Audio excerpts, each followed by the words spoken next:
নীলন্দের প্রতি অমর রাহ এর পত্র 20 হিজরি সনের দ্বিতীয় খলিফা অমর রাহ এর শাসনামলে বিখ্যাত সাহাবী আমর ইবনুল আছো রাহ এর নেতৃত্বে সর্বপ্রথম মিশর বিজিত হয়। মিশরে তখন প্রবল খরা, নীলনদ পানি শূন্য হয়ে পড়েছে। সেনাপতি আমরের নিকট সেখানকার অধিবাসীরা অভিযোগ তুলল, হে আমির, নীলনদ তো একটি নির্দিষ্ট নিয়ম পালন ছাড়া প্রবাহিত হয় না। তিনি বললেন, সেটা কি? তারা বলল, এ মাসের 18 দিন অতিবাহিত হওয়ার পর আমরা কোন এক সুন্দরী যুবতীকে নির্বাচন করব। অতঃপর তার পিতা মাতাকে রাজি করিয়ে তাকে সুন্দরতম অলঙ্কারাদি ও উত্তম পোশাক পরিধান করানোর পর নীলন্দে নিক্ষেপ করব। আমর ইবনুল আছো তাদেরকে বললেন, ইসলামে এ কাজের কোন অনুমোদন নেই। কেননা ইসলাম প্রাচীন সব জাহেলি রীতি নীতিকে ধ্বংস করে দেয়। অতঃপর তারা পর 3 মাস পানির অপেক্ষায় কাটিয়ে দিল। কিন্তু নীলন্দের পানিতে হ্রাস বৃদ্ধি কিছুই পরিলক্ষিত হল না। অতঃপর সেখানকার অধিবাসীরা দেশত্যাগের কথা চিন্তা করতে লাগল। এর দুর্যোগময় অবস্থা দৃষ্টে সেনাপতি আমর ইবনুল আছো খলিফা অমর রাহ এর নিকটে পত্র প্রেরণ করলেন। উত্তরে অমর রাহ লিখলেন, হে আমর, তুমি যা করেছ ঠিকই করেছ। আমি এ পত্রের মাঝে একটি পৃষ্ঠা প্রেরণ করলাম, যা তুমি নীলন্দে নিক্ষেপ করবে। ওমরের পত্র যখন আমরের নিকটে পৌঁছাল, তখন তিনি পত্রটি খুলে তাতে বাক্যগুলি লিখিত দেখলেন, আল্লাহর বান্দা আমিরুল মুমিনিন ওমর এর পক্ষ থেকে মিশরের নীলন্দের প্রতি, যদি তুমি নিজে নিজেই প্রবাহিত হয়ে থাক, তবে প্রবাহিত হও না।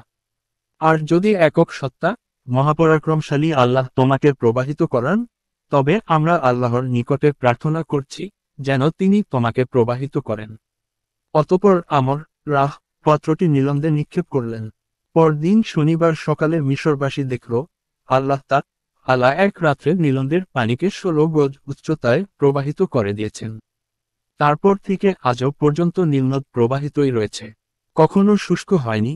আল বিদায়া 7/100, তারিখুল দিমাশক 44/337, তাবাকাতুস শাফিয়া আল কুবরা 2/326।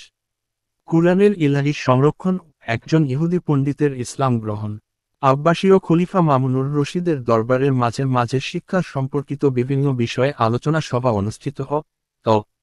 এতে তৎকালীন বিভিন্ন বিষয়ে বিদগ্ধ পণ্ডিতগণ অংশগ্রহণ করতেন। একদিন এমনি এক আলোচনা সভায় সুন্দর চেহারাধারী, সুগন্ধযুক্ত উত্তম পোশাক পরিহিত জনৈক ইহুদি পণ্ডিত আগমন করলেন এবং অত্যন্ত প্রাঞ্জল, অলঙ্কারপূর্ণ এবং জ্ঞানগর্ভ আলোচনা রাখলেন। বিস্মিত খলিফা সভা শেষে তাকে ডেকে জিজ্ঞেস করলেন, আপনি কি ইহুদি? সে স্বীকার করল। মামুন তাকে বললেন, আপনি যদি মুসলমান হয়ে যান তবে আপনার সাথে উত্তম ব্যবহার করা হবে। তিনি উত্তরে বললেন, পৈতৃক ধর্ম বিসর্জন দেওয়া আমার পক্ষে সম্ভব নয়। এই বলে তিনি প্রস্থান করলেন। কিন্তু 1 বছর পর তিনি মুসলমান হয়ে আবার দরবারে আগমন করলেন এবং আলোচনা সভায় ইসলামী ফিকহ সম্পর্কে সারগর্ভ ও যুক্তিপূর্ণ বক্তব্য উপস্থাপন করলেন। সভা শেষে মামুন তাকে ডেকে বললেন, আপনি কি ওই ব্যক্তি নন, যিনি গত বছর এসেছিলেন? তিনি বললেন, হ্যাঁ আমি ওই ব্যক্তি। মামুন জিজ্ঞেস করলেন, তখন তো আপনি ইসলাম গ্রহণ করতে অস্বীকার করেছিলেন। এরপর এখন মুসলমান হওয়ার কি এমন কারণ ঘটল? তিনি বললেন, এখান থেকে ফিরে যাওয়ার পর আমি বর্তমান কালের বিভিন্ন ধর্মগুলো পরীক্ষা নিরীক্ষা করে দেখার মনস্থ করি। আমি একজন সুন্দর হস্তলেখা বিশারদ, স্বহস্তে গ্রন্থাদি লিখে উঁচু দামে বিক্রয় করি। তাই পরীক্ষা করার উদ্দেশ্যে তাওরাতের 3টি কপি লিপিবদ্ধ করলাম এবং এগুলির অনেক জায়গায় নিজের পক্ষ থেকে কিছু কমবেশি করে লিখলাম। অতঃপর কপিগুলো নিয়ে আমি ইহুদিদের উপাসনালয়ে উপস্থিত হলাম। তারা অত্যন্ত আগ্রহ সহকারে আমার কপিগুলো কিনে নিল। অতঃপর একইভাবে ইনজিলের 3 কপি করলাম এবং তাতে কমবেশি করে লিখে খ্রিস্টানদের গির্জায় নিয়ে গেলাম। সেখানেও তারা খুব আগ্রহভরে কপিগুলো ক্রয় করে নিল। এরপর আমি কুরআনের ক্ষেত্রেও একই কাজ করলাম এবং সে কুরআনের বেলাও আমি কম বেশি করে লিখলাম এবং বিক্রয়ের জন্য নিয়ে গেলাম। কিন্তু ক্রয়কারীকে দেখলাম, সে প্রথমে আমার লেখা কপিটি নির্ভুল কিনা যাচাই করে দেখল। অতঃপর সেখানে কমবেশি দেখতে পেয়ে ক্রয় না করে কপিগুলি ফেরত দিল। এ ঘটনা দর্শনে আমি এ শিক্ষাই গ্রহণ করলাম যে, নিশ্চয়ই এই গ্রন্থ সংরক্ষিত, আল্লাহ স্বয়ং এর সংরক্ষক। আর এই উপলব্ধি আমার ইসলাম ধর্মে দীক্ষিত হওয়ার কারণ হয়ে দাঁড়ালো। এই ঘটনা বর্ণনাকারী কাজী ইয়াহইয়া বিন আচ্ছাম বলেন, ঘটনাক্রমে সে বছরই আমার হজব্রত পালন করার সৌভাগ্য হয়। সেখানে প্রখ্যাত আলেম সুফিয়ান ইবনে ওয়াইনার সাথে সাক্ষাৎ হলে ঘটনাটি আমি তার নিকটে ব্যক্ত করলাম।